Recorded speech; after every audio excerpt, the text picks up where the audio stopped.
영국이 지중해 패권을 유지하기 위해서는 세 군데의 핵심 요지를 갖다가 손에 쥐고 있어야 돼요. 지브롤터, 몰타, 알렉산드리아를 잇는 이 교통로를 사수하는 것이 영국의 지금 지상 과제가 된 겁니다. 무솔리니가 제일 이 당시 노리고 있던 것은 그래서 이집트를 가져와야겠다. 북아프리카에 딱 갖고 있는 발판이 리비아잖아요. 여기서 휙 밀고 가서 이집트 완전히 우리 세력권에 넣어 라고 하는 생각이 있었던 거죠. 그럼 알렉산드리아 끝나고 수에즈 운하 막히고 그럼 이제 영국 끝나고 라인이 하나 끊어지는 거죠. 그리고 이탈리아는 지금까지 뭐 프랑스 가다가 스크래치를 입긴 했어도 아, 스크래치 지금 너무 깊은데 내가 봤을 때. 스크래치가 깊기는 해도 여전히 병력은 많았거든요. 그래서 북아프리카, 리비아에 지금 1개 야전군이 있는데 20만 병력이 있는데 이건 한입감도 안 되겠는걸? 지금 한번 밀고 들어갈 좋은 찬스겠는걸?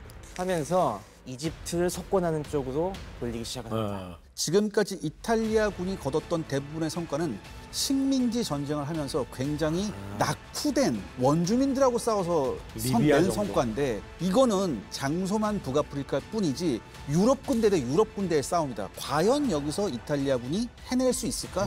회의적으로 보는 시각이 굉장히 많았습니다. 해낼 수 있습니다. 아, 오케이. 이탈리아 대변인 나오셨군요. 아, 예. 지난번 실패는 프랑스의 그 알프스 산악지대에서 어쩔 수 없는 실패였지만 이번에 이 광활한 사막에서 우리 전차 600대를 끌고 뭔가를 보여드리겠습니다. 전술가의 낙원에서 드디어 이제 이탈리아군이.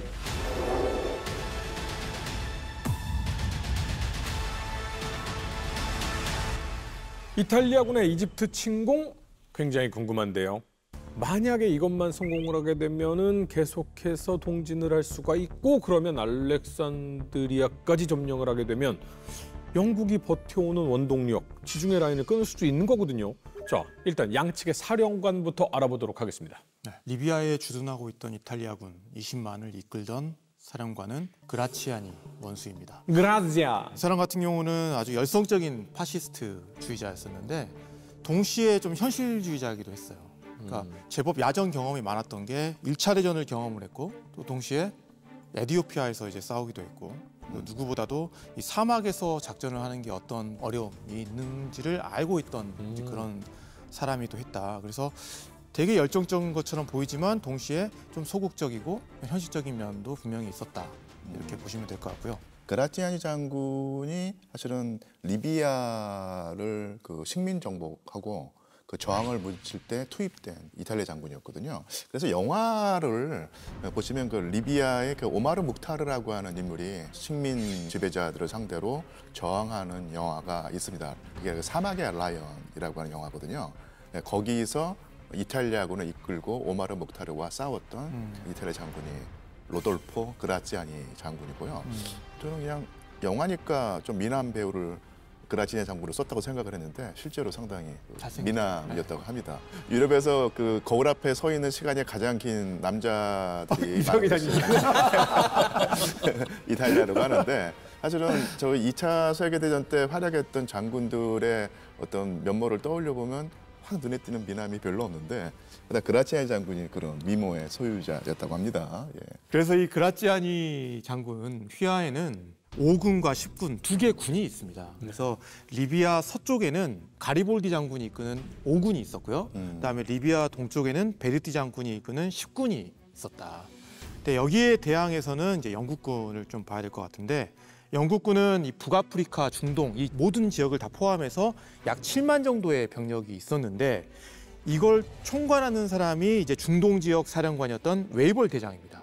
그래서 웨이벌 장군 같은 경우는 1차 대전 때 제2차 이프루 전투 1915년 이때 큰 부상을 당했어요. 그리고 이때 왼쪽 눈을 실명하게 됩니다. 근데 보통 실명하신 분들은 안대 같은 걸 차고 있는데 이분은 안대 찬 사진을 제가 거의 못 본 것 같아요. 안 찼어요. 네, 일부러 안 찬 건지. 그냥 의안을 넣고 다니셨죠. 어쨌든 1차 대전 이후에 정강기 때부터 시작해가지고 이집트 방면, 이 중동 방면에서 쭉 근무를 해왔기 때문에 이 지역의 상황에 대해서는 그 누구보다도 잘 알고 있는 인물이었고요. 그리고 그 밑에 이제 이집트의 영국군은 서부 사막군이라고 불렸는데 약 병력이 이제 3만 6천 정도 됐고 이를 지휘하던 사람이 바로 오커너 장군이었습니다. 근데 이제 단순히 병력만 놓고 봤을 때는 이탈리아군이 훨씬 더 우세를 하는데 20만이 다 갔던 건 아니고 결국에는 리비아 이제 동쪽에 있었던 10군이 5군 병력을 증원받아가지고 가게 되는데 어쨌든 이탈리아군이 훨씬 더 우세한 상황인데 과연 그렇다면 무기 체계는 어땠을까라는 부분인데 이탈리아군이 전차가 600여 대입니다. 오, 맞네요. 그리고 항공기가 무려 400여기입니다. 근데 거기에 비해서 영국군은 전차가 60여 대입니다. 10분의 1밖에 안 돼요. 근데 항공기는 그나마 영국군도 많아서 한 200여 기 정도 됐습니다. 이거는 이제 현대적인 입시 작전을 하기에도 이탈리아군이 훨씬 더 유리한 상황이었던 거죠. 그런데 왜 여기서 이렇게 불신의 눈을 보내십니까? 그런데 여기서 우리가 이탈리아 전차에 대한 연합군의 평가를 한번 들어볼 필요가 있습니다. 네. 뭐라고 얘기했냐? 이탈리아 전차는 싸움보다 멋있게 등장하는 데 더 적합하다. 이렇게 얘기를 했어요. 그래도 멋은 있었네요. 네. 그보다 적합하지 않을 것 같은데. 사실 이탈리아군 전차를 보면 경전차 까로 레게로라고 합니다. 까로 레게로. 그다음에 미들급 중형전차는 까로 메디오라고 했고요. 헤비급 중전차 요거는 까로 페산테라고 했습니다. 그러니까 나름 경전차, 중형전차, 그다음에 헤비급 중전차로 구색은 갖췄어요. 네. 구색은 갖췄는데 여기서 그냥 사소한 그냥 딴지인데요. 이탈리아어는 무조건 끝에서 두 번째 음절에 강세가 있습니다. 아, 그렇습니다. 그래서 베산테 이렇게 해야 됩니다. 페산테, 메디오. 예, 예. 그라지아. 예, 예. 라티안, 레스토란테. 아, 알겠습니다. 라티안. 야, 이탈리아 힘드네요. 어렵다. 일단 이탈리아군 경전차에 대한 평가는요. 장갑은 얇아서 총알도 신뢰합니다 하고 뚫고 지나갔다. 예. 그래서 별명이 기관총 달린 양철통이었습니다. 예. 그다음에 중형 전차는요. 화력이 너무 약했습니다. 중형 전차치고. 그래서 상대 전차가 오히려 이거 장난감 아닌가 이렇게 되물었다고 합니다. 특히 속도가 엄청나게 느렸어요. 그래서 후퇴할 때도 적이 기다려줘야 된다. 이런 얘기가 있었습니다. 아니 장갑이 약하면 속도라도 빨라야 되는 텐데. 더군다나 사막이 얼마나 모래바람이 많습니까? 모래바람 한 번 불면 퍼지는 전차가 속출했습니다. 그래서 엔진 신뢰성이 완전히 엉망진창입니다. 그래서 별명이 뭐냐면 움직이는 관, 모바일 커팬 혹은 양철 나타 너무 느려서 틴 카멜이라고 불렀습니다. 영국군이. 자, 근데 여기서 제가 최 박사한테 여쭤보겠습니다. 웃지 마시고요. 그래도 나름 이탈리아면 피아트라는 회사도 있고 괜찮잖아요. 근데 왜 엔진이 이 모양이었을까요? 이탈리아가 너무 좋은 나라여서 그렇죠. 좋은 항상 유럽의 이 온화하고 네. 날씨에 변덕스럽지 않고 뭐 비교적 평탄한 지역에서 운용하던 그런 자동차로는 네. 이 험악한 이 사막이 온도차 엄청나지 않습니까? 네. 그리고 아까 얘기하신 것처럼 모래바람, 이 연료 필터와 이 흡기 필터 한 번 나가면은 그 실린더 안으로 이 모래 쏟아져 들어가면 그냥 한 번에 아작 나죠. 하지만요. 네. 그나마 헤비급 중전차는 평가가 괜찮았습니다. 이탈리아판 티거 꿈나무였습니다. 예. 중량이 26톤에 75mm 포에다가 장갑이 50mm로 그나마 그럭저럭 쓸만했습니다. 하지만 문제가 뭐냐. 이게 완성된 시점이 1943년입니다. 아유. 아직 안 나왔어요? 역사가 스폰데 이미 이 무렵엔 이탈리아가 항복했어요. 그리고 대부분 독일군한테 노획이 됩니다. 그래서 결론적으로 종합적 평가가 뭐였냐면 경전차는 장난감 같았고 미들급 중형전차는 중환자 같았으며 헤비급 중전차는 버스 지나간 다음이었다. 이런 평가가 나옵니다. 태어나진 않았어 아직. 아니 근데 그라치아니 장군이 좀 나름 현실적이고 사막전에 그 경험이 많다고 했잖아요. 그래서 이제 이야기를 들어보면은 일단 우리가 전제 조건으로 가야 될 게 이탈리아군이 반드시 전투력에서 처음부터 영국군을 압도한 게 아니었다. 그러니까 이탈리아군의 수적 우위가 네. 전투력의 우위를 의미하지는 않았다. 이탈리아 무기 체계에는 이런 문제점들이 있었다. 그걸 좀 깔고 가면 좋을 것 같습니다. 그 도망갈 구멍을 미리 만드는 이렇게 페널티는 미리 많이 먹나요? 그리고 일단은 영국군이 사실 이탈리아군보다 훨씬 더 질적으로 우세한 부분들이 많았습니다. 저 지난 시간에 굉장히 자신감 있게 얘기했던 것 같아요. 그러니까요. 지난 시간 언제 그런 이야기 했었나요? 네, 영국군은 이제 통신 장비가 이탈리아군보다 훨씬 더 갖추고 있었고요. 일단 그걸 운용할 줄 알았고요. 또 지휘 체계 이런 모든 면에서 이탈리아군과 비교할 수 없을 정도로 우위에 있었다 처음부터. 정확한 지적입니다. 왜냐하면 네. 당시 이탈리아군 전차에 대부분 무전기가 없었습니다. 없었어요. 전령에 의지하는 군대였습니다. 전령이요. 네. 오토바이 탄 애가 이렇게 쭉 가야 돼. 아니 그 마르코니가 이탈리아 사람 아닌가요? 그런데 마르코니가 결국에 미국 가서 사업을 했죠. 그리고 영국군은 사막에서의 기동전이 풍부했죠. 그러니까 이탈리아군도 있었지만 이탈리아군은 완전 식민지 군대를 상대로 싸웠던 거고, 그러니까 이디오피아의 원시적인 군대를 대상으로 싸웠던 거고, 영국군은 이미 예전부터 1차 대전 때부터 여기서 엄청나게 돌아다녔잖아요. 그래서 그런 경험도 풍부하고, 무엇보다도 항공기가 비슷하게 있긴 한데 영국군은 항공기를 어떻게 쓸 줄 알았다. 특히 이 사막에서는 정찰이 정말 중요한데 그 항공 정찰을 잘할 수 있었던 게 또 영국군이었고, 더구나 여기서 또 중요한 게 파일럿의 수준이 영국군이 훨씬 높았습니다. 그리고 이제 같은 전투기 항공기를 투입해도 영국 전투기들은 사막용 필터가 있었습니다. 그래서 실제적으로 전투가 붙게 되면 상대도 안 됐었어요. 거기에는 또 영국군은 또 하나의 무기가 있었죠. 나중에 또 우리가 이야기하겠지만 이탈리아군을 쏙쏙들이 다 보고 있었습니다. 감청. 그렇죠. 암호 해독 능력부터 시작해서 이탈리아의 움직임을 다 파악하고 있었던 부분입니다. 사실 그라치아니가 이탈리아군의 현실을 알고 있었어요. 게다가 이 사람은 사막전이 얼마나 어려운지를 알고 있었던 사람입니다. 그래서 이탈리아군이 병력과 장비는 분명히 많은데 우리는 나머지가 참 형편없는 군대라는 것을 알고 있었습니다. 그렇기 때문에 그라치아니 같은 경우는 무솔리니가 그 전부터 너 빨리 좀 공격해. 너 지금 뭐 하고 있는 거야? 그 군대 가지고 왜 이렇게 굼뜨고 있어? 라고 했을 때 계속 더 준비가 필요합니다. 더 준비가 필요합니다. 이렇게 하다가 결국에는 그 압박을 거부하지 못하고 공격을 하게 되는 겁니다. 그래도 이쪽으로 가면은 우리에게는 젖과 꿀이 흐르는 땅이 있다. 적의 군대는 사만밖에 되지 않는다. 네. 또 사기는 높지 않았어요? 일단 9월 13일 날 이탈리아 10군이 5군으로부터 병력을 증원받아가지고 무려 7개 사단, 약 13만의 병력으로 동쪽으로 갑니다.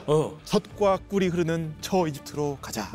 국경을 넘은 거죠. 네, 그 국경지대였던 마르디아를 출발해서 이집트로 진군을 하게 되는데 허준 MC님 말대로 이탈리아군이 엄청난 성과를 저는 거뒀다고 봅니다.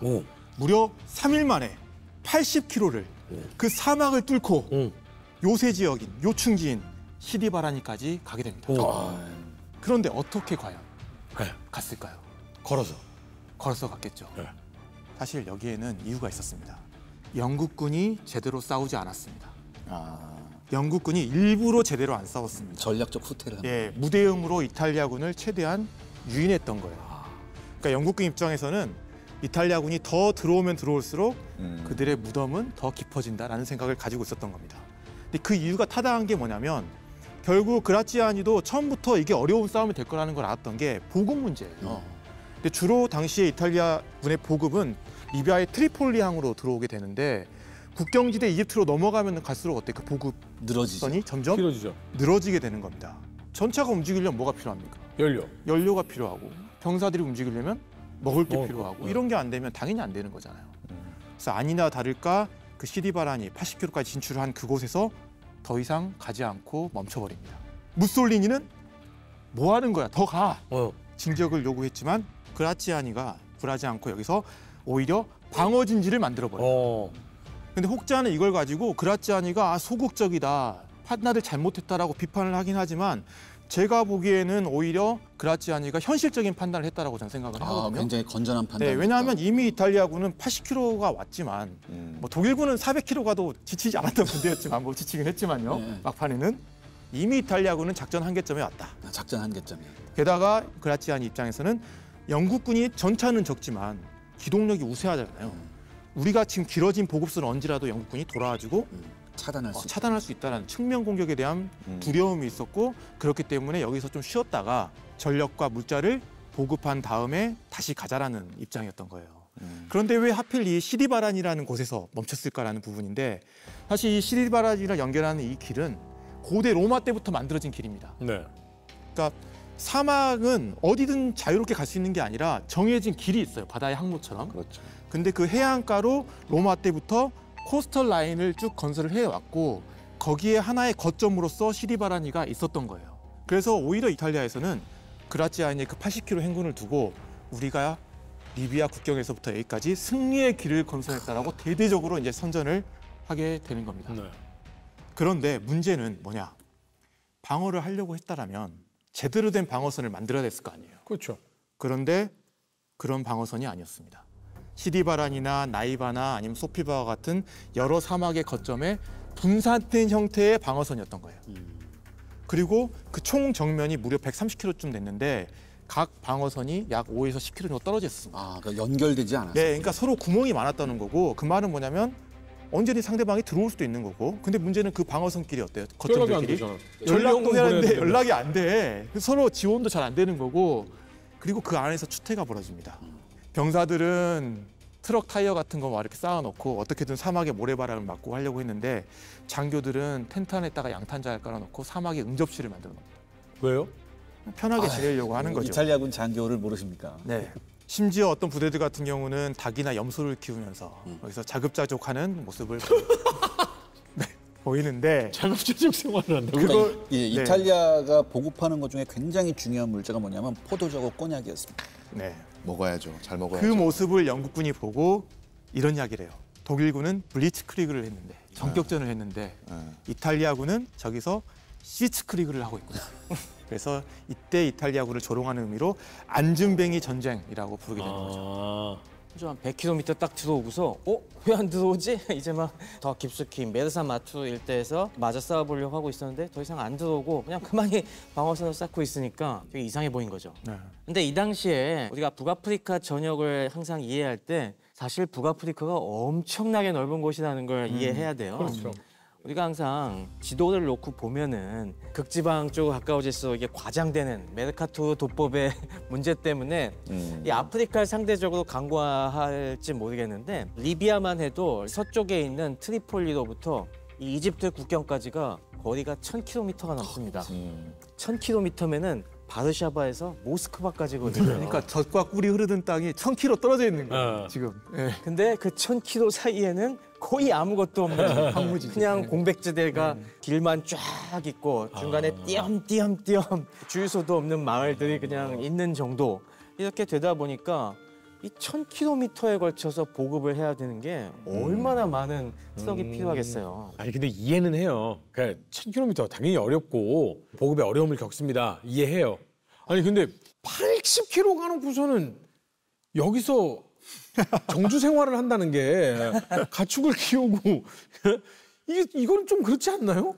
아니 뭐 그래서 그다음 나가려고 하니까 연료도 부족하고 식량도 부족하고 탄약도 제대로 찔끔찔끔 오고 하니까 지금 이 상황에서 나갔다가는 전투 2, 3일 하고 다 그냥 또 주저앉을 판이니까 보급이 왜 이렇게 원활하게 안 되냐. 결국에 트럭을 좀 더 보내달라. 계속 간절하게 요청을 합니다. 사실 이 당시 리비아 주둔 이탈리아군에게는 5군, 10군 맞춰서 트럭이 한 8,000대 정도 있었다고요. 적지 않네요. 네, 우리가 딱 생각해보면 8,000대 와 엄청 많을 것 같잖아요. 근데 생각해보세요. 1000km에 8,000대를 늘어놓으면은 이거 얼마 안 되는 데다가 또 아까 얘기한 것처럼 이탈리아제 트럭이다 보니까 중간에 퍼지는 게 너무 많아. 고장난 게 너무 태반인 겁니다. 아, 이 피아트의 명성이 지금. 아, 왠지 모양은 예쁠 것 같아. 최근에 연구에서 합리적인 추론에 의하면은 그 당시에 이집트 국경을 넘어간 20만 군대를 지속적으로 전투력을 유지시키려면은 대략 한 트럭이 최소 12,000대에서 15,000대 정도가 필요했을 거라고 예상하는데 태부적인 거죠, 그거에 비하면은. 그럼 낙타라도 끌고 와야 될 거 아닙니까? 트리폴리에서 여기까지 가져오는데 어마어마한 트럭이 필요했던 거잖아요. 지금. 그렇죠. 네. 트럭도 연료를 먹잖아요. 그러니까 연료도 실어야지. 또 하나 이제 문제가 됐던 게 물 보급이 엄청나게 부족한 겁니다. 식수 보급. 네, 그래서 그라치아니의 그 당시 보고를 보면은 트럭을 제발 1000대를 더 보내달라. 그리고 특히 급수차도 100대를 또 보내달라. 이게 왜 급수차가 이렇게 많이 필요했냐면은 이탈리아군의 주식 중에 하나가 파스타잖아요. 끓여 먹어야 되니까. 그게 아니 거기서 아니 근데 모든 이탈리아군 장교의 철칙이 있습니다. 이탈리아군은 그 장교를 위한 조리병이 따로 있었거든요. 그 조리병은 동시에 2가지 종류의 파스타를 할 수 있어야 됐었어요. 네. 장교용 식기가 따로 있습니다. 아니 근데 바닷물로 끓이면 안 돼요? 소금간 따로 안 해도 되잖아요. 일단 안 끓어요. 너무 그거는 좀 그렇고 파스타 끓여 보신 분 알겠지만은 저도 놀랬던 게 파스타 면이 길어갖고 이 많이 파스타 필요해. 솥도 되게 많이 필요하잖아요. 뭐 우리 라면은 진짜 500cc만 붓고 끓여도 되는데 쫄아도 맛있잖아요. 라면도. 파스타는 1리터를 항상 채워서 해야 되니까 반면에 영국군은 그냥 베이크트빈 따가지고 그냥 콩만 그래서 영국 볶아서, 음식이 예. 맛이 없습니다. 아니 파스타 좋아하는 거 알겠는데요. 전시. 전시에 지금 뭐 우리로 치면 한정식 먹겠다는 거예요. 아니 무슨 이 상황에 파스타를 끓여 먹어요? 그냥 건빵이라도 씹어 먹어야지. 이탈리아 분들은 항상 먹는 거에 진심이죠. 진심이죠. 요즘도 이제 이탈리아 분들과 얘기해 보면은 끊임없이 음식에 대한 얘기와 음식과 와인에 대한 얘기를 하실 수 있어요. 그럼 전쟁을 하지 말든가요. 이탈리아군은 전투 식량도 파스타잖아요. 지금 마카로니랑 뭐 이런 거. 제가 최근에 이탈리아 그 잠수함에 관한 영화를 봤는데요. 그 좁은 공간에서도 음식 엄청나게 잘해 먹더라고요. 중요하죠, 이탈리아인들에게. 그다음에 꼭 빵도 그날 새벽에 구워야 합니다. 이거군요. 그 이탈리아는 전쟁을 하면 안 되는 나라군요. 아니요, 그래서 잘 먹어서 우리 군은 사기가 엄청납니다. 그래요. 나중에는 그래서 트럭이 안 되면 제발 노새라도 보내달라고. 그래서 노새 600마리를 간절하게 원하는 얘기도 있습니다. 근데 뭐 멀리 무솔리니 입장에서는 무슨 소리야, 우리가 그동안 트럭도 많이 보내주고 충분히 그 정도 보내줬으면 알아서 해야지, 네가 무능해서 그런 거 아니냐. 그러니까 계속 질책을 하는 거죠. 결국에 그라치아니 원수도 그러면 조금만 더 기다려주시면 제가 12월 15일에 공격을 하겠습니다. 뭐 여기까지는 약속을 합니다. 몇 월에 시작했죠? 9월 달. 9월 달에요. 그러니까 9월에 가고 3개월 머물렀다가 이제 12월 중순에 다시 가겠습니다. 라고 한 겁니다. 이 정도면 상추를 몇 번을 재배할 수 있는 거야. 자, 그러면 이 사이에 무솔리니 지금 마음이 급하거든요. 예, 판을 좀 크게 벌려야 될 뭔가가 없습니까? 참 이탈리아가 사고를 치고 맙니다. 사고요. 사고를 치고 맙니다. 그러니까 지금 사고를 어디에서 치냐면 발칸반도에서 쳐요. 발칸은 지금 다 정리가 됐는데? 정리가 됐죠. 그러니까 발칸은 히틀러가 지금 관리하고 있는 곳입니다. 네.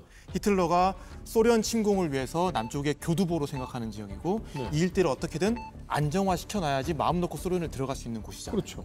그래서 히틀러가 왠지 무솔리니가 사고를 칠 것 같으니까 몇 번이고도 너희는 그리스는 절대 공격하면 안 돼? 라고 경고를 했죠. 그리스는 영국 쪽 동맹인데 우리가 뭐 움직이지 않을게요. 그냥 중립을 지킬게요. 중립을 지키는 그렇죠. 나라니까 중립대로만 줘도 괜찮은 겁니다.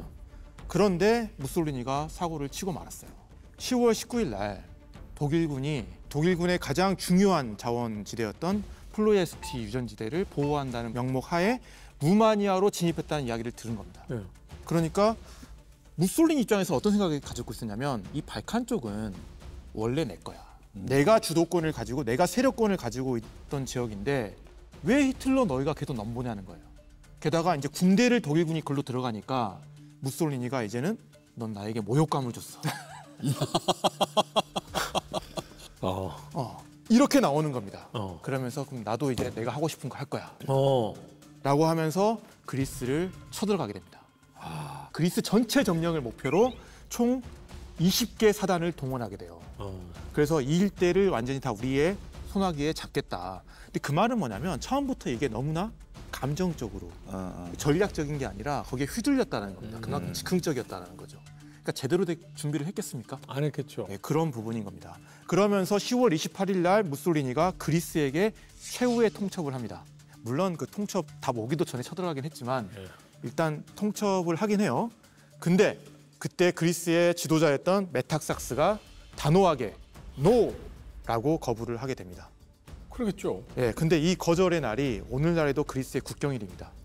이날을 그리스에서는 오희의 날, 오희데이라고 부르는데 오희가 그리스어로 노라고 해요. 그래서 이날은 그리스인의 자존심과 신념을 지킨 민족 자긍일이다 라는 정도로 되게 의미 있는 거죠. 그래서 당시에 이탈리아는 알바니아를 점령하고 있어서 알바니아 그리스 국경에서 14만 명이 이제 공격을 하게 됩니다. 네. 즉 이 말은 뭐냐면 그리스의 에피루스 지역으로 이제 쳐들어간다는 거예요. 근데 이 에피루스 지역 같은 경우는 문제는 험준한 산악지대입니다. 뭐 그리스가 산악지대가 많기로 유명한 곳이긴 하지만 특히 이 에피루스 지대도 만만치 않은 산악지대였다. 뭐 이탈리아도 산악지대에서 방어한 경험 있잖아요. 뭐 방황한 적도 있고 공격한 적도 있는데 네. 벌써 그 생각해버리면 어렵겠다는 생각이 들죠. 아무튼 산악지대도 있고 좁은 협곡도 되어 있었고 문제는 기후입니다. 벌써 10월 말에 들어갔잖아요. 그러면 이제 폭우, 눈보라가 시작되는 시점입니다. 아, 벌써 겨울이구나. 네, 그러다 보면은 그나마 있는 도로가 진흙탕으로 변해가지고 이 높은 지대에서 사실상 포병과 차량의 이동이 불가능해지게 되는 거죠. 그러니까 이탈리아는 그 실패를 계속 반복할 운명에 뭔가 처해 있는 것 같다는 생각이 좀 들기도 해요. 어떻게 보면. 그렇습니다. 이게 참 치명적인 것이 지금 북아프리카에서 이집트 좀 진군하다가 거기 지금 보급이 안 돼서 이렇게 허덕하던 상황에 갑자기 그리스까지 밀어넣어 버리니까 가용한 보급 능력이 다 이젠 발칸반도 쪽으로 넘어가게 되는 거예요. 그러니까 리비아로는 더더욱 보급을 못 보내는 거죠. 그렇죠. 네. 그건 이제 양쪽이 다 꼬이기 시작하는 이런 그러니까 상황이 그라치아치 벌어진 거죠. 입장에서는 더욱더 안중매기 전쟁을 할 수밖에 없는 상황이 되는 거죠. 달라고 하는 거 못 주니까. 그런데 이제 이걸 방어하는 그리스군 같은 경우는 이탈리아군에 비해서 수적인 열세였지만 사기가 일단 엄청나게 높았습니다. 그러니까 전통적으로 그리스랑 이탈리아는 약간 라이벌 의식이 있어요. 그러니까 고대의 문명을 열었던 서양 문명의 그렇죠. 시발점이 누구냐라는. 그리스와 그 로마의 어떤 그 라이벌부터 시작을 해서 역사적으로도 라이벌인데 문제는 결국 지중해를 두고 있었던 뭐 패권. 하여튼 요즘도 사실 그리스인들이 이탈리아를 바라보는 시각은 썩 좋지는 않죠. 네.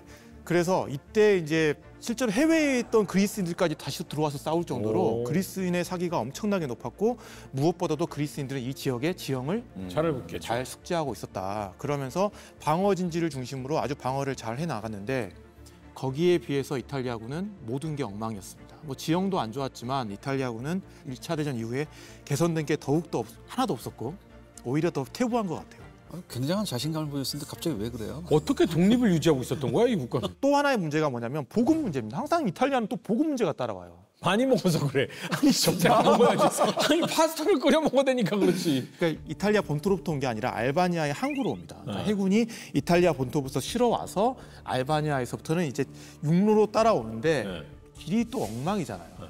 많이 먹는 데다가 오는 양이 얼마 안 되니까 계속 보급 문제에 이제 허덕이게 되고 그나마 이탈리아의 장점이 있죠.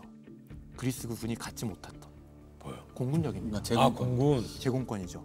확실히 가지고 있죠. 그리스군은 정말 구식 군대고 이탈리아군은 현대군을 나름 추구하는 군대여서 공군이 있는데 문제는 공군이 역할을 제대로 발휘 못합니다. 그러니까 이게 굉장히 중요합니다. 제가 이 부분을 좀 말씀드리려고 했는데 네. 지상에 있는 육군과 통신을 원활히 하면서 어떤 뭐 근접 지원이라든가 어떤 전략 폭격이라든가 이런 게 전혀 없어요. 네. 아 통신이 안 되니까. 네. 그리고 이제 문제는 이 기간에 날씨가 되게 안 좋다 보니까 공군의 쥐약은 날씨잖아요. 악천후가 계속되면 네네. 작전을 할 수도 없었고 또 이탈리아 공군의 기지들은 다 이탈리아의 동쪽에 있습니다. 그러면 주로 비행기들이 이렇게 날아오는데 그리스에서 작전할 수 있는 시간이 매우 짧았어요. 그러니까 제대로 된 기총소사도 하기 힘들 정도였다. 그 오히려 반면에 그리스 공군이 굉장히 용감하게 달립니다. 당시 그리스 공군은 쉽게 말해서 복엽기 가지고 있었어요. 하여튼 근본적인 문제는 이탈리아가 처음에 그리스를 너무 만만하게 봤어요. 그렇죠. 네. 처음부터 상대를 존중을 하고 확 대군을 밀어넣었으면 또 모르겠는데 처음엔 6개 사단밖에 안 넣었어요. 뭐 그리스야 뭐 한 입간밖에 안 되겠지라고 들어갔는데 웬걸 그리스도 총동원해갖고 이 지역에 14개 사단을 밀어넣습니다. 그렇죠. 네. 그러면서 화끈하게 역공을 펼쳐대니까 이탈리아가 계속 주춤하게 되고 그러니까 이탈리아가 당황해서 그때서부터 병력을 계속 추가적으로 밀어넣기 시작을 하면서 초반에 대혼전이 벌어지죠. 네. 결국에는 근데 이런 상황에서 이탈리아군의 공격이 10월 말에 시작했잖아요. 네. 단 일주일 만에 멈추게 됩니다. 일주일 만에. 더 이상 일주일 만에 공격할 수 있는 힘이 없어진 거예요. 이러면은 이건 우리가 판단 미스했다 하고 뒤로 빼는 게 낫지 않는 상황 아니에요? 그럴 틈도 없이 오히려 11월 중순에 그리스군이 반격을 해버립니다. 역공을 하죠. 역공으로 들어가요? 그리스군이 역공을 해요. 그리스군 입장에서도 힘 대 힘으로 맞부딪히다가는 더 이상은 우리가 쉽지 않을 것 같아. 네. 그래서 이 아쉬운 그리스에 이때 유혹의 손길을 뻗친 또 하나의 강대국이 있었습니다. 지금 유혹의 손길을 뻗칠 나라는 지금 유럽 전체에 영국밖에 안 남았는데요? 맞아요. 영국이. 그동안 영국이 노심초사한 게 영국의 지중해 패권을 유지하기 위해서는 이 지중해 국가들 사이에 우리 편이 하나라도 있어야 되는데 그리스가 계속 말을 안 들었잖아요. 네. 근데 이제 그리스가 침공을 당하니까 아쉽게 된 상황이 딱 오니까 너네 도와줄게. 히틀러하고 쌤쌤이 돼가지고 중립 유지하고 있었는데 그죠. 이걸 무솔리니가 사고쳐서 네. 그러면서 영국이 여기에 공군을 좀 파병하기 시작을 합니다. 그래서 이제 그리스군이 11월 중순에 영국군의 항공 지원에 힘입어서 대대적인 반격을 하게 됐고 이 반격이 얼마나 성공적이었냐면 오히려 이탈리아군을 싹 다 몰아내고 이탈리아군이 차지하고 있었던 알바니아 영토 안까지 무려 80km 안까지 진격을 하게 됩니다. 식민지 뺏기는 거야. 잘못하면 뺏길 수 있는 거예요. 그래서 혹자는 그리스군의 승리가 2차 대전에서 연합군이 거둔 첫 승리라고 평가하기까지 해요. 그럴 수도 있겠네요. 네. 그러면서 이탈리아군도 지금 뺏길 위기잖아요. 네. 아까 최 박사님 말대로 더욱더 많은 이제 병력을 여기에 추가적으로 투입을 하게 됐고요. 결국 이 일대에 이탈리아군이 무려 50만까지 증가하게 됐고 와, 처음에는 이탈리아가 이 전쟁을 국민들한테 선전도 안 했어요. 처음에는. 별거 아니니까. 네, 근데 이렇게 많이 가니까 사람들도 관심 있게 알게 보겠지. 되는 상황까지도 이탈리아가 지금 가게 되는 겁니다. 그러면서 사령관도 계속 교체합니다. 그러면 겨우겨우 막아냅니다. 그런데 재밌는 거는 이 반격을 했던 이 그리스군도 공격은 쉽지 않았다. 그리스군도 오히려 한 개 사단이 전멸할 정도로 많은 피해를 입기도 했다. 결국에는 둘 다 사실 수준 높은 군대가 아니다. 그러면 결국 이런 상황에서는 공격하는 입장이 사실상 많은 어려움을 따를 수밖에 없고 결국 결판이 안 나는 상황이 여기서 계속 이어지게 됩니다. 교착이 되는 거죠. 근데 그러다가 41년 3월에 힘을 계속 비축해왔던 이탈리아가 대대적으로 이제는 공세를 하게 됩니다. 그런데 이 공세가 불과 3일 만에 멈추게 돼요. 뭘 했다 하면은 열흘이 안 가네, 이탈리아는. 그러면서 이 전선에서는 알바니아 이 국경 라인에서 계속 교착 상태가 되게 됐고요. 지금까지의 이 경과를 놓고 보면은 이탈리아군이 무려 15만 4천 명, 그리스군이 6만여 명의 사상자를 냈고요.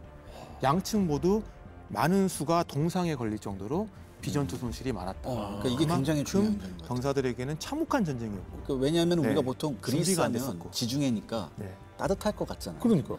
근데 가을, 겨울 이쪽이 의외로 굉장히 혹독하대요. 아유, 네. 발칸반도는 거기 산악지대가 많아갖고 겨울이 의외로 혹독합니다. 그렇죠. 그러니까 이런 결국 그리스군의 선전은 지형이나 기후의 영향도 있었겠지만 네. 분명한 거는 그리스군의 용기, 의지가 있었기 때문에 가능했던 것 같고 반면에 이탈리아군은 무능 그 자체였다. 근데 이 사실이 본국에도 알려지면서 무솔리니 파시스당의 위상이 엄청 떨어지게 됐고요. 게다가 아까 이제 이 기자님 지난 시간에 독일군 장교들이 뭐 이탈리아군 형편없다. 근데 그런 게 본격적으로 등장하게 된 게 사실 이 전역이 되게 컸습니다. 그러니까 지금 무솔리니는 완전히 이제 어때요 지금? 수세물렸죠. 체면이 지금 말도 안 돼. 구겨진 상태인 겁니다 지금. 무솔리니 입장에서는 아니 아프리카를 쪼고 있다가 사고를 너무 크게 쳐서 이거 답도 안 나오는 상황이 됐잖아요. 네. 그러면 알바니아 쪽은 이거 뭐 답도 안 나와. 그럼 다시 북아프리카를 보고 있는데 북아프리카에서 제일 중요한 거는 병력이나 물자 보급인 거잖아요.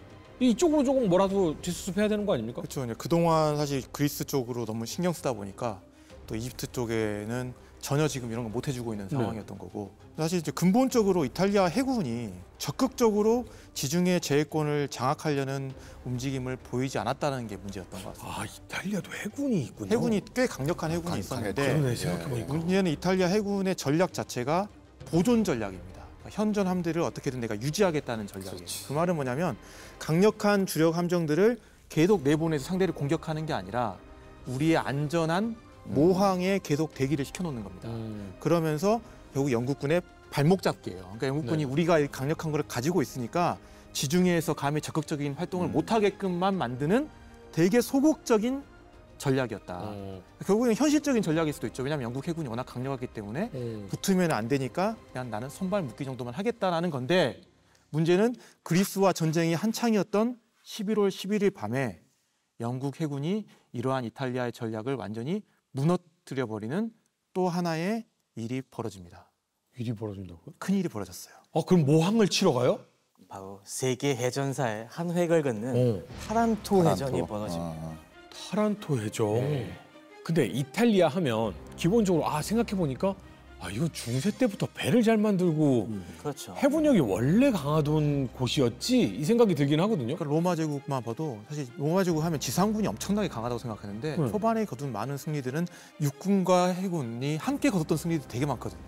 굳이 로마 시대까지 안 가더라도 그때 갈 베네치아와 제노바 이 지중해를 주름 잡는 도시 국가들도 있었고 오스만 투르크를 작살낸. 그래서 포들 막 몇 년로 하고 막 이 시대를 열었던 게 사실은 이쪽의 상인들이었잖아요. 이탈리아는 해양 국가잖아요. 네. 그래서 저는 궁금한데 그러면 이쪽 해군력은 어땠어요? 자, 오늘의 하이라이트입니다. 오늘 제가 이탈리아 해군의 풍조와 이탈리아 해군 함정에 대해서 제가 말씀드리겠습니다. 나 본 적도 없는 것 같은데. 네, 이탈리아에. 이탈리아 해군은 보통 레지아 마리나 이렇게 부릅니다. 그래서 1861년에 이탈리아가 통일을 했잖아요. 그 이후에 사보이 왕국의 해군 전통을 잇는 그런 나름 뼈대 있는 그런 해군입니다.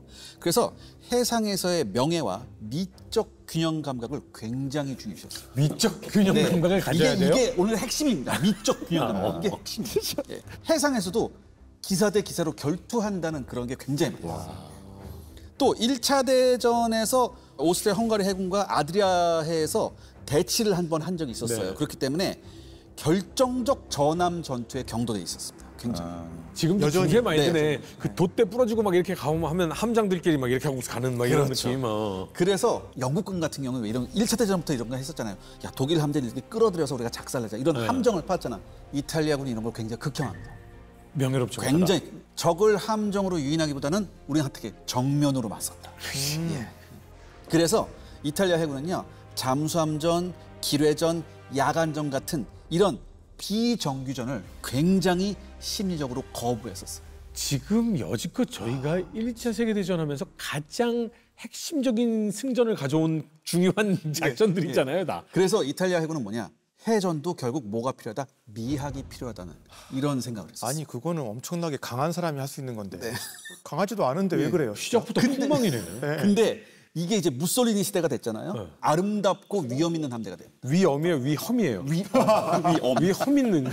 아 진짜. 그래서 수적으로 강력하지만 방금 우리 심 교수님께서 말씀하신 전술적으로는 보수적인 해전이에요. 항구에 우리가 이렇게 위험 있고 어마어마하게 아름다운 거대한 함대가 있으면 감히 영국군이 못 온다. 이런 생각을 했죠. 벨리시마. 근데 이게 사실 이게 현실적인 게 뭐냐면은 일단은 이탈리아 해군이 항공력이 부재했어요. 항공모함도 없었고 육상계에 의존해야 되는데 묘한 게 이탈리아 육군하고 해군도 사이가 별로 안 좋아요. 전 세계 사이 좋은 그렇죠. 없잖아요, 그 사이가. 그다음에 또 하나 이탈리아 해군의 문제가 뭐냐면 전반적으로 연료가 굉장히 부족했습니다. 보급이 또 안 돼요. 예. 그래서 항상 이탈리아 해군에 위에서 내려온 명령이 뭐였냐면 결정적 기회 외에는 절대 출항하지 말아라. 기름 아깝다. 그래서 출항 억제 전략입니다. 출항 억제 전략. 저는 나름 현존 전략이라고 했는데 이거를 출항 억제 전략. 야, 처음 들어봐서 출항 억제 전략. 야, 한마디로 이탈리아 해군은 체면과 명예를 지키는 방어적인 해전을 하는 군대다. 그런 해군이다. 이런 얘기가 많았고요. 그다음에 결정적인 게 뭐냐면 이 이탈리아 해군의 조직 문화입니다. 엘리트 장교 중심이에요. 근데 모든 나라 해군은 다 엘리트 중심이잖아요. 그런데 뭐냐? 분절된 지휘를 할 수밖에 없다. 이게 무슨 소리냐면 장교단은 일단 귀족하고 상류층입니다. 그래서 전통적 예절과 명예를 굉장히 중시해요. 그래서 기술적, 전술적 이거에 신경 쓰기보다는 품위와 규율을 훨씬 더 중요시했습니다. 네.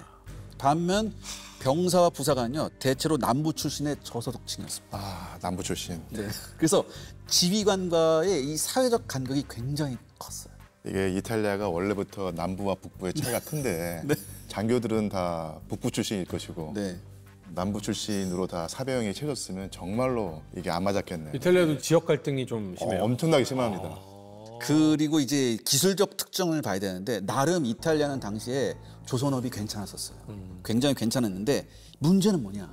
이 설계 사상입니다. 지금부터 제가 이탈리아 함정의 설계 사상을 제가 말씀드릴 텐데 기술적으로 정교해야 된다. 이건 괜찮은 거죠. 근데 이 정교함이 반드시 뭐하고 미학하고 연결이 왜 저래 자꾸. 그래서 지금부터 이탈리아 해군 함정을 한번 봐야 되는데 첫 번째 리토리오급 전함이 있습니다. 이탈리아 해군 미학의 절정이고요. 빠른 예술품 같은 전함을 추구했습니다. 이게 진수연두가 1937년부터 40년까지 이제 세 척이 나와요. 만재 배수량이 45,000톤입니다. 크다. 굉장하죠. 주포는 무려 381mm 3연장 주포를 이게 9문이나 갖고 있었어요. 그다음에 속력도 30노트 이상입니다. 당시 동시대 전함 중에서 최고 속도예요. 아니 이러면 지중해 패권을 진즉에 차지하지. 네. 외형적 특징을 한번 보겠습니다. 낮은 선체에 매끈한 갑판 라인 그리고 유려한 곡선미를 추구했습니다. 그리고 각 부분이 이렇게 보시면 잘 모르겠지만 각 부분에 미묘한 곡률이 많아요. 그래서 함선의 미를 대표하는 설계로 평가가 됩니다. 기술적 특징을 한번 보겠습니다. 여기서 가장 중요한 게 고속의 성능과 함께 미적 감각을 유지하기 위해서 이탈리아 특유의 방어 시설이 있었습니다. 이게 뭐냐면 푸블리제 토피도 디펜스 시스템이라고 하는 거예요. 자, 이게 뭐냐면은 당시 대부분의 연합군 전함 보면은 어뢰 방어 시설이 옆으로 이렇게 벌지라고 해서 옆으로 나와 있어요. 이렇게 툭 튀어나와 있어요. 근데 이탈리아는 저거를 굉장히 극혐했어요. 못생겼다. 저 매끈한 이탈리아 전함에 왜 저렇게 흉한 게 나와 있어야 되느냐. 근데 저기 어차피 수면 밑으로 나와. 그래도 싫어요. 이거 지금 이렇게 생각하면 뭐냐? 안 보이는데 팬티 찢어진 거 입으면 어때? 이런 느낌인 거예요. 이탈리아에서는 용서 안 되는 거예요. 주의하겠습니다. 네. 네. 그래서 제가 방금 말씀드렸던 이 푸블리제 토피도 디펜스 시스템이라고 한번 보시면요. 방어 시스템을 배 안쪽에 집어넣었어요. 그러니까 바깥쪽으로 굉장히 거의 안 나오는 좋네. 이것이 바로 뭐야? 이탈리아 전함의 미학이다. 아니 그럼 공간이 엄청 좁아질 거 아니겠습니까? 그건 상관없죠. 상관없어? 상관없어. 그건 상관없어. 근데 상관없는 게 기능이나 여러 가지 어떤 기술적인 문제가 없으면 상관없죠. 그렇죠. 이게 사실 영국과 독일 해군 장교들이 굉장히 불우한 겁니다. 이게. 부러워했다고. 네. 특히 영국 해군이 뭐라고 하면 이게 3번 함이 로마함이거든요. 네. 영국 해군이 로마함을 보고 나서 뭐라고 했냐면 곡선형 상갑판과 세련된 상부 구조는 이건 예술품이라고 영국군이 얘기해요. 아니 그리고 저기 안으로 들어가면 물하고의 저항력도 확실히 줄어들 것 같다는 생각이 그렇죠. 들어요. 그렇기 때문에 빠른 거예요. 근데 이제 나중에 이건 역사가 또 스포일러인데 43년에 이제 독일군한테 격침니다. 독일군한테? 네, 독일군한테 격침니다. 예. 원격 조종 항공 폭탄에 의해서 아주 그러니까 최초의 박살나죠. 이제 스마트 폭탄에 의해서 이렇게 되는 거예요. 다행이네요. 얼에 맞아서 터졌으면 좀 그랬는데. 억울했죠. 그다음에 두 번째는 이제 자라급 순양함입니다. 이게 비례미와 균형미의 결정체입니다. 실용성과 미학의 조화다. 이게 진수년도가 1931년인데 무려 속도가 32노트입니다. 외형적 특징 보면요. 잘 보세요. 앞으로 촥 지금 저 근데 측면 확실히 나왔죠. 아름답긴 하다. 매끈한 선체의 함교 포탑 비례가 완벽하다는 평가를 받고 있습니다. 그리고 선미 그 끝에 선미 곡선이 조각품처럼 설계됐습니다. 그래서 전통적인 이탈리아식 미학의 대표적인 함정으로 평가를 받아요. 장갑이 굉장히 두꺼워요. 순양함인데도. 그래서 전함에 가까운 방어력을 갖고 있고 포술 정밀도도 우수했습니다. 특히 이 미적 평가는 마찬가지로 영국군이 뭐라고 했냐. 세계에서 가장 조화로운 중순양함을 설계하고 영국군이 깜짝 놀랐습니다. 그리고 특히 이쪽 유선형의 함교, 낮은 마스트, 곡선형 함의가 인상적이었다. 이런 평가를 내립니다. 그다음에 세 번째로는 이제 제가 좀 많이 소개해드리고 싶어요. 두카델리 아브루츠급 경순양함이 있습니다. 이건 어떤 평가를 받냐? 우아함과 기능성의 타협. 이거는 이제 기능성도 올라간 거죠. 네. 이게 진수년도가 1939년인데 무려 속도가 35노트가 나옵니다. 예. 외형적 특징은요. 곡선이 강조된 상갑판, 그다음에 조화로운 포탑 배열, 기둥형 마스트, 그다음에 속도감 있는 선체 라인. 이렇게. 이게 왠지 이제 패션 잡지에 있는 느낌이 드는데. 아니, 네? 군함 패션. 배 팔로 나온 것 같아. 미적 평가를 한번 봐야 됩니다. 서방 해군 관계자들이 뭐라고 했느냐. 함정 설계의 비례 교과서다. 이렇게 인용할 정도로 오늘날까지 이 이탈리아 해군 모형의 단골 주제가 바로 이 함정. 근데 여기서 끝나지 않습니다. 이탈리아 어뢰정을 한번 보십시오. 작지만 치명적이고 아름답게 빠른 함정이라고 평가를 받습니다. 이게 어뢰정인데 목재예요. 굉장히 비싼 목재로 만들었습니다. 그래서 경량 목재 선체에다가 미려한 곡선형 선수, 그다음에 이 무려 45노트가 나옵니다. 빠르다. 이게 이탈리아식 스피드보트의 원형이에요. 이게. 이 날렵한 실루엣하고 곡선미 덕분에 지금도 예술학교나 디자인 학계에서 이 군사적 미학의 결정적인 조형물이다. 이런 평가가 있습니다. 그리고 마지막으로 이탈리아는 잠수함마저 미적으로 완성을 시킵니다. 잠수함. 물 속에 들어가는데도 이쁘게 만든대잖아요. 자, 다른 그 어떤 나라의 잠수함에서도 볼 수 없는 네. 아름다운 곡선을 보십시오. 작전성과 미학을 동시에 구현하는 완벽한 잠수함이라는 평가가 있습니다. 이탈리아 해군 기술의 상징적 모델이에요. 지금 잠수함보다 이쁘네요. 영어 낱말에 그 커베이셔스란 말이 있는데요. 진짜 커베이셔스하네. 결론적으로요. 이탈리아 해군 함정의 디자인 철학은 다음과 같이 요약할 수 있습니다. 함정은 단순한 무기가 아니라 국가의 예술성과 기술 수준을 드러내는 조형물이다. 그러니까 이러한 인식 덕분에 이 이탈리아 해군 함정들은요. 세계 해군사에서 가장 미적으로 완성된 전함, 순양함 집단으로 꼽힙니다. 그러니까 해군이 약간 독일도 그렇고 네. 그 나라 국가의 좀 정체성을 드러내는 그렇죠. 부분이 분명히 있잖아요. 근데 이탈리아는 결국 우리의 정체성을 미적 아름다움으로 이렇게 그렇죠. 계속한 거네요. 지금 든 생각이 수백 년 전에 그 다빈치나 미켈란젤로가 그 후세를 보면서 자랑스러워했을지 혀를 ጭጭ 찼을지 좀 궁금하네요. 진짜. 근데 놀라운 거는 영국하고 미국도 나중에 함정을 만들 때 이런 비례 있잖아요. 이탈리아 함정의 비례 있죠. 요걸 굉장히 많이 참고합니다. 근데 그런 건 있어요. 비례나 어떤 기능성이 굉장히 잘 맞아떨어졌을 때 인간은 아름답다고 느낀다라고 하더라고요. 그렇죠. 예. 그거의 대표적인 바로 제가 지금 소개해드린 이탈리아의 함선들입니다. 이게 지금 분위기가 이탈리아를 비웃는 분위기에서 슬슬 이게 감동받아서 감화되는 분위기인데. 아, 저는 사실 예. 이 이탈리아 해군을 조사하면서 예. 저는 이 디자인에 감탄했습니다. 전 사실 디자인 젬병이거든요. 제 눈에 아름답게 보일 정도였으면 그 이게 삽질도요. 정말 끝까지 하면 너무 석유를 발견하게 돼 있어요. 아, 그 삽도 상당히 예쁜 삽 같은데 이게 느낌에.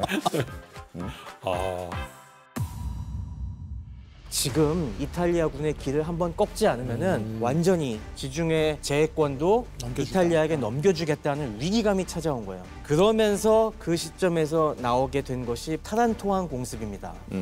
타란토항은 어디에 있는 거냐면 아주 이상적인 항구예요. 천혜의 항구라고. 천혜의 항구입니다. 쑥 들어와 있는데 내항까지 있습니다. 와, 저 2번 안에 파여 있는 그렇죠. 저쪽이에요? 너무 좋다 저기. 그래서 영국이 항공모함을 이용해 보기도 합니다. 아, 좀 비겁한 거 아닙니까? 진짜 이 아름다운 함정들한테 항공모함 같은 흉악한 물건을 써요. 하지만 영국 항공모함도 별로 사정이 좋지 못했습니다. 함재기도 어떤 신통치 거요? 않았나요? 함재기가 제일 문제였어요. 영국군이 이제 12월 9일에 컴퍼스 작전을 개시를 하게 되는데 불과 100m 거리에서 네. 영국군 전차를 쐈습니다. 어. 그런데 아무렇지도 않게 영국군 전차가 들어옵니다. 47mm에도 안 뚫린다고요? 당시에 이 영국군 전차가 마틸다 2입니다. 47mm 포탄을 딸깍 소리를 내면서 튕겨냅니다. 와.